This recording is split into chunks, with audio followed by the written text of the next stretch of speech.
Allir bara í róli heitum, komin út úr bílnum.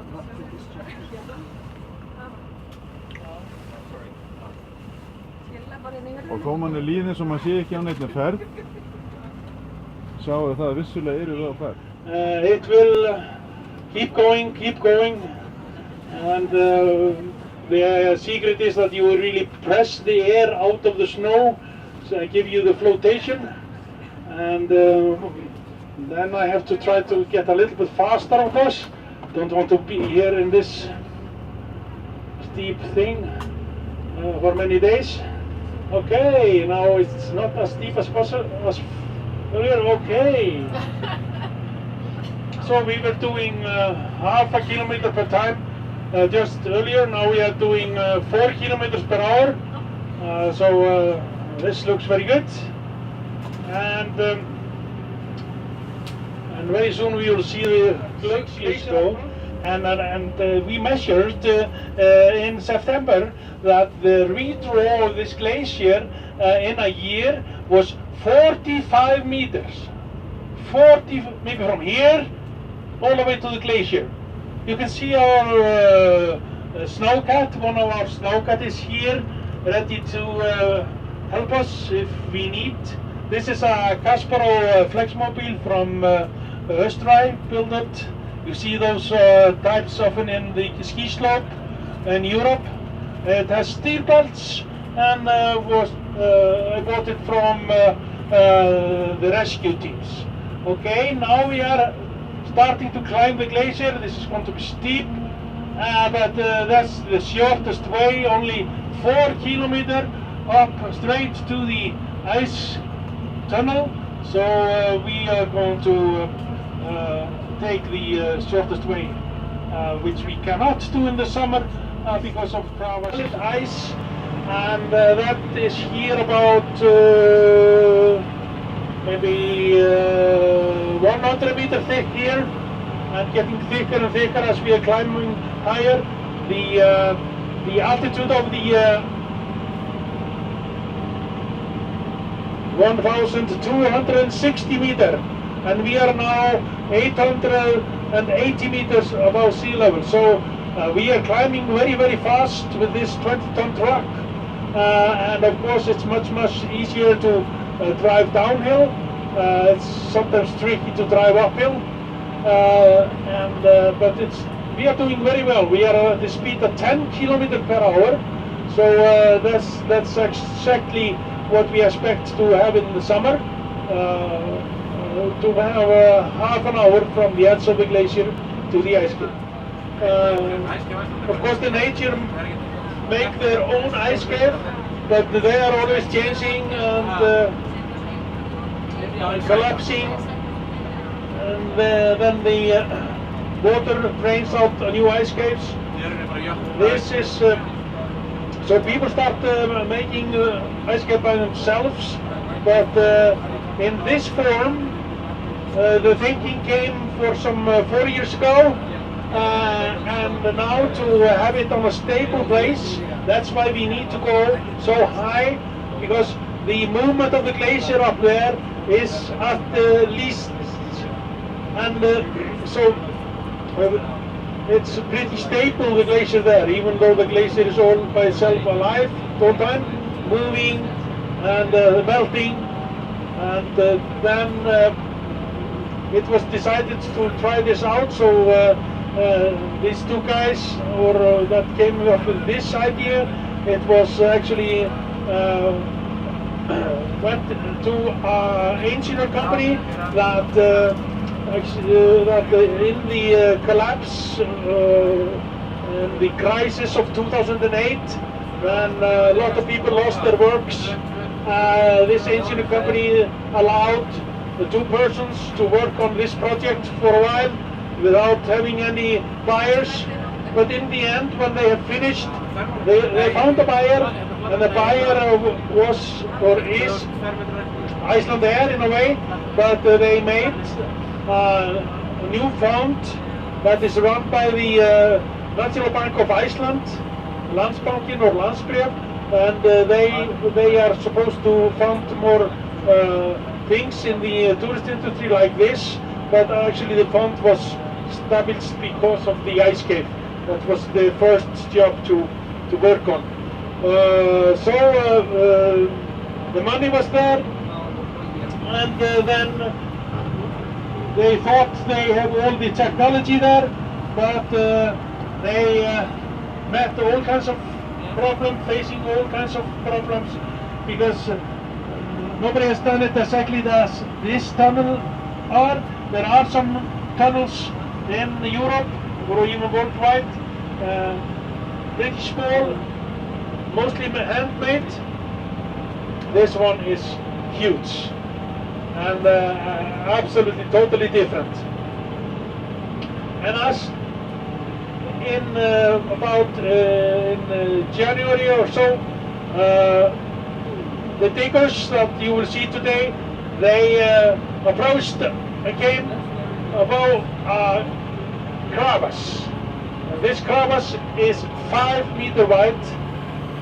Suddenly they were there, and it is a good, beautiful sight, and will be shown to people. Okay, we are doing very well, 1,000, very close to 1,000, and the glacier is not as steep as before, and we still see the glacier Eiríksjökull on the left. Start to see to the Westfjords on the left at 9 o'clock or 8 o'clock. We have Geitlandsjökull, the glacier here to the right, and in this visibility we might see soon National Park Þingvellir, or the mountains around that, and very far to north on the left side. Okay, I'm seeing, yes, one of the things we needed to have to open the entrance for the diggers all winter long. First we had to try to get them up the glacier in the middle of the winter with no visibility. So we bought us a snowcat called Höglund, and that one, we're going to see that one here. And then we needed a bulldozer to push the snow out the entrance, and you can see the bulldozer is already there. We bought that one in January, and it has extra white belts with spikes on, and ripper, 5 rippers behind, and so we are very well equipped now, so we can face all kinds of bad weather. Once when we came up here after blizzard for 3 days, day and night, the bulldozer standing there had some 30 centimeters of solid ice wall covered with it, so we had to chop us in with ice peaks.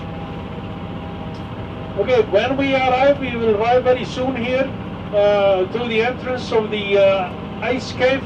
Siggi, he is the director of this operation. He will lead you. We will take some spikes on, go outside the truck, and outside the truck we will have some spikes putting on, so it might get slippy inside, and then we will enter the ice cave in 2 groups, one in the other truck coming behind us.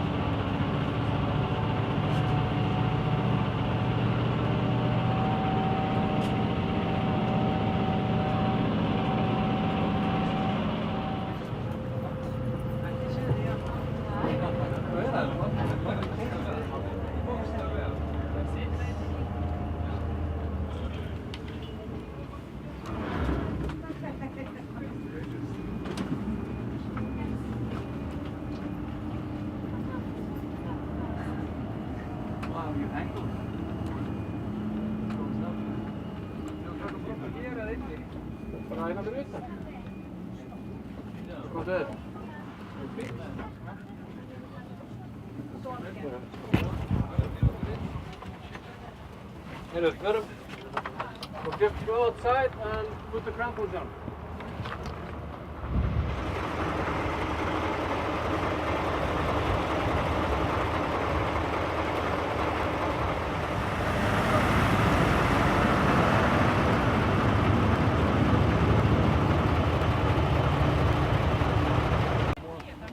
Thank you.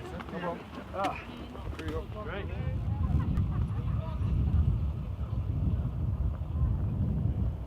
Ég tek vídeo alveg umhverfinu. Já. Svo við sjáum eða þú veist það staðsetja eitthvað eða eitthvað.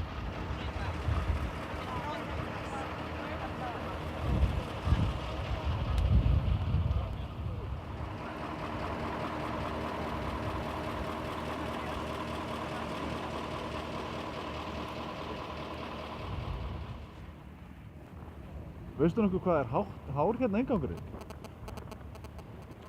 Hérna brekkan upp, minnaðu? Já, ég bara lofthæðin hérna sko. Lofthæðin? 3, já, ef hann eftir þá. Það hátt í 3 allavega. Já.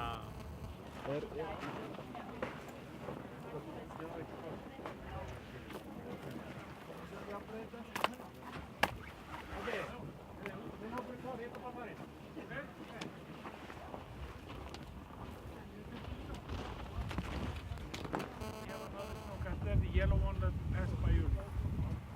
So this one can have about 14 passengers, and we might use it even as a backup in the winter.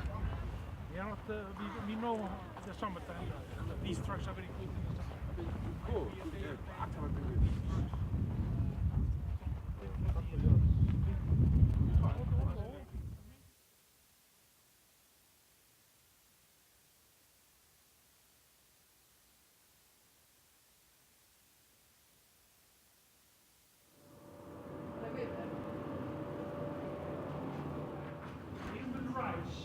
Average 5 feet higher than it is today in 100 years. No.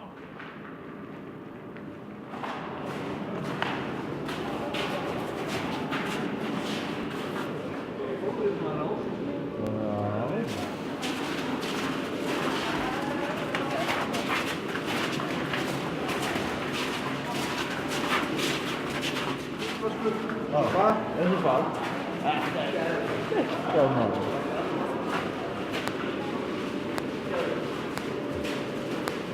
Og þetta vel hátt hérna til loft.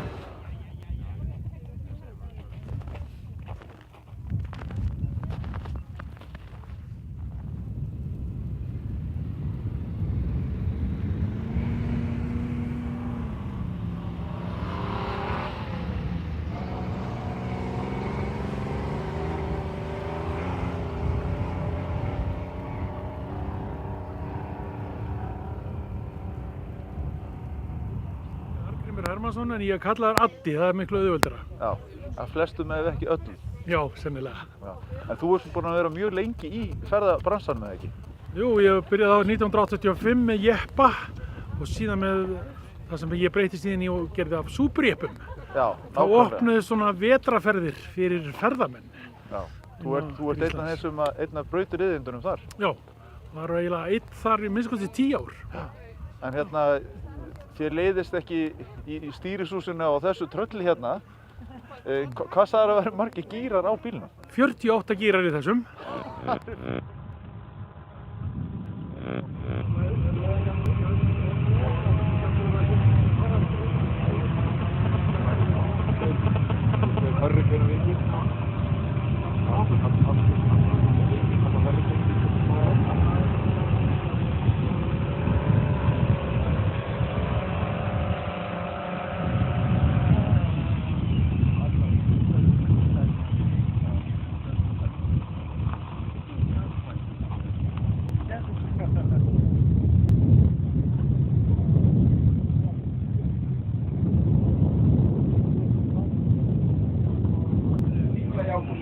Smá vandræðan. Ok.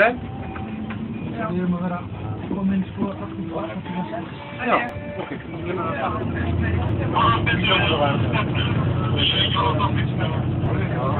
Back for you, so for those who are in need of a hurry, so we take a little course here. But I have seen it so many times. But I've been and I want to go to like